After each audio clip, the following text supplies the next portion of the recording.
I mean, everything in my life was full and complete and happy and hopeful. And then one day, my doorbell rung, and half of my world went dark. My child was no longer there. Um, he was killed by a drunk driver. That drunk driver got his chance to go to the hospital and be okay. My son died alone under a tree in New Hope. Every day is a challenge. Dealing with me is a challenge. Trying to work and still be a mother and just balance everything with the wave of emotion that comes and goes, and you never know when it's going to come or when it's going to go. But one person made a really bad decision, and it took my child away. There were lots of letters that were written to try and help everything, and somebody said it best. He lived every day like it was his last, but in search of a wisdom like he was going to live forever. He listened, and he loved, and he dreamed.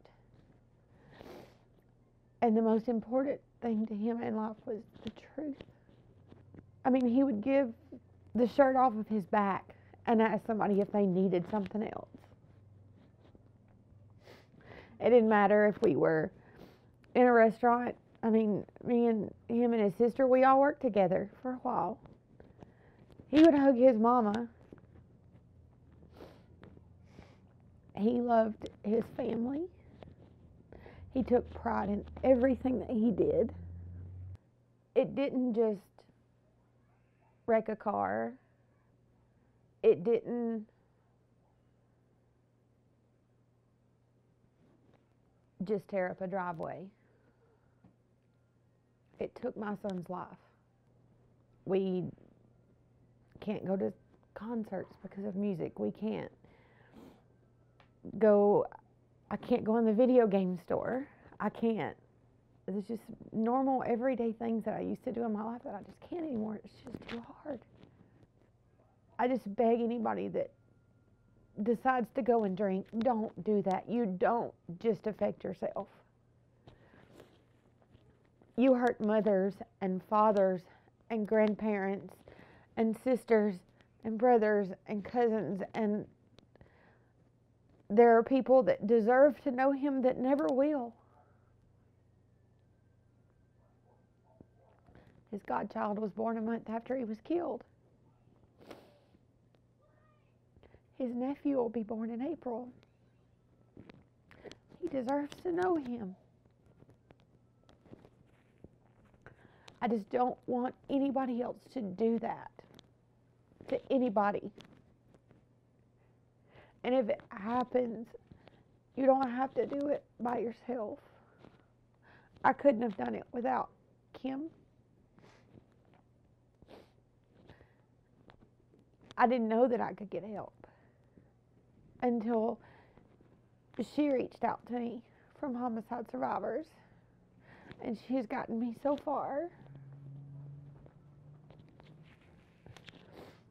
And that program has been wonderful. It's given me a voice. It's allowed, and that's what I want to be. I want to be a voice. I don't want anybody else to go through what I've been through and to lose what I've lost. I've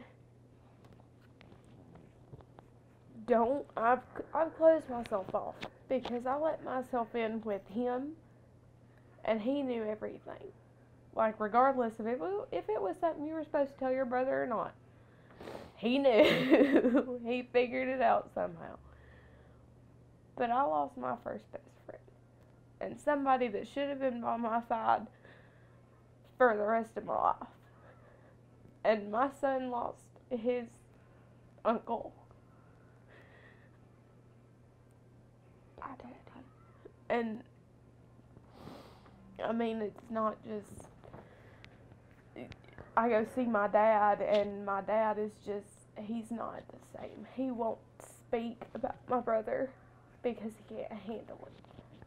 My dad lost his firstborn son and the only person that could carry down this family name.